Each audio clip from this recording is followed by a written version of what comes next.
Mustafa Kemal Atatürk adalah presiden penghancur Khalifah Utsmani. Anda tahu siapa Mustafa Kemal Atatürk? Dialah presiden pertama dari Republik Turki sekuler.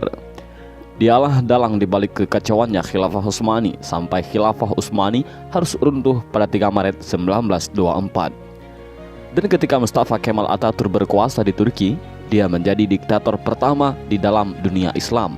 Dia memerintah dengan tangan besi. Habis semua umat Islam dalam genggaman tangannya. Tangannya berlumuran darah umat Islam yang menghendaki agar Khalifah Utsmani kembali menghiasi bumi Istanbul. Mustafa Kemal juga yang menghapus segala bentuk hukuman syariah.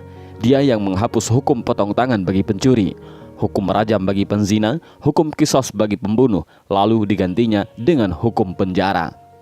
Tak hanya itu, Mustafa Kemal juga menghapus hukum waris, menyamaratakan ahli waris laki-laki dengan ahli waris perempuan, menghapus hukum hijab bagi muslimah, mengubah Masjid Hagia Sophia menjadi museum, kalimat azan diganti menjadi bahasa Turki, menggalakkan minum-minuman kamar di tempat umum, dan menjadikan majelis-majelis ilmu, kemudian menggantikannya dengan tempat-tempat lokalisasi pelacuran dan diskotik.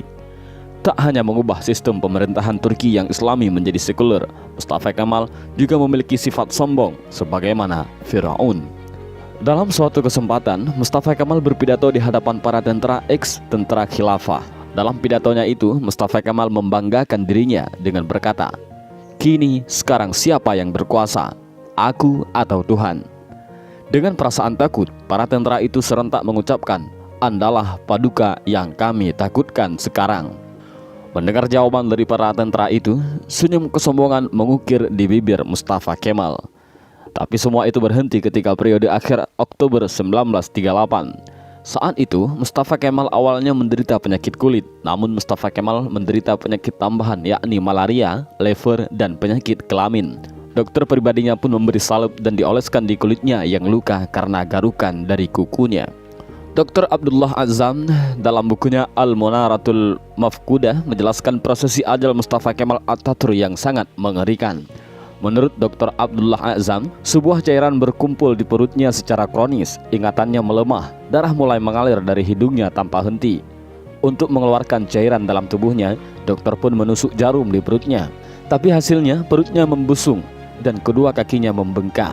Wajahnya pun menjadi pucat pasi dan terlihat seperti tengkorak. Mustafa Kemal yang sedang sakit menderita itu, kesehariannya dilengkupi rasa panas yang luar biasa. Bahkan, gatal-gatal dari tubuhnya semakin menjadi-jadi, hingga dia merasa tak tahan lalu menjerit sampai terdengar di seluruh istana. Para pekerja istana sangat ketakutan. Ketika Mustafa Kemal sudah menjerit karena kesakitan, badannya yang panas hingga melebihi suhu normal membuatnya tak mau masuk istana. Dia meminta dibawa ke tengah-tengah laut untuk menurunkan suhu tubuhnya, tapi suhu tubuhnya selalu naik dan malah panas. Syekh Dr. Said Husin Al-Afani dalam kitabnya Al-Jaza min Jinsil Amal mengisahkan bahwa sebenarnya Mustafa Kemal sudah mulai menderita kanker hati pada tahun 1936. Tapi anehnya para dokter yang mendiagnosa baru mengetahui Mustafa Kemal terkena kanker hati pada tahun 1938. Dan puncaknya, pada pagi hari tanggal 10 November 1938, Mustafa Kemal dinyatakan mati oleh tim dokter. Sakratul maut yang amat mengerikan bagi pengkhianat dan penghancur Khalifah Utsmani. Bahkan ketika akan proses pemakaman pun, para ulama Turki menolak untuk menyolatkan jenazah busuk Mustafa Kemal.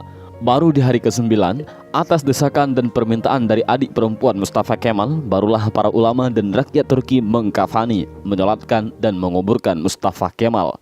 Tapi naas, ketika jenazahnya akan dimasukkan ke bumi, jenazahnya terlempar ke atas. Para penziarah dibuat repot oleh hal ini. Untuk para ulama sepakat untuk menimbun jenazah Mustafa Kemal dengan bebatuan di bukit di Ankara. Baru setelah 15 tahun matinya Mustafa Kemal, jenazahnya kembali untuk dikubur. Tapi lagi-lagi, bumi menolak jenazah Mustafa Kemal. Hingga akhirnya jenazah Mustafa Kemal dimasukkan ke dalam museum etnografi di Ankara, Turki. Jenazahnya ditimbun dengan bebatuan marmer yang bobotnya sampai 44 ton. Dan jika Anda pergi ke museum etnografi di Turki untuk melihat makam Mustafa Kemal, para pemandu museum pasti akan menyemprotkan parfum yang paling wangi ke pakaian Anda. Sebab Jika Anda sudah mendekati makam Mustafa Kemal, pasti akan tercium bau yang lebih busuk dari bangkai. Pihak museum pun mengakui jika sumber bau busuk itu bukan dari WC ataupun septic tank yang bocor, melainkan di areal makam Mustafa Kemal Atatürk. Kisah ini memberikan i'tibar, seperti kata beberapa ulama, kalau kamu benci dan mencoba menjegal khilafah, maka kamu akan melawan Allah.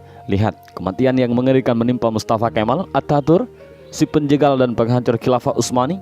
Aroma bau yang keluar dari makam Mustafa Kemal adalah cara Allah memperingatkan kepada siapa saja yang mencoba sombong dengan kekuasaannya dan melawan syariatnya, maka dia akan mendapatkan kematian yang terhina.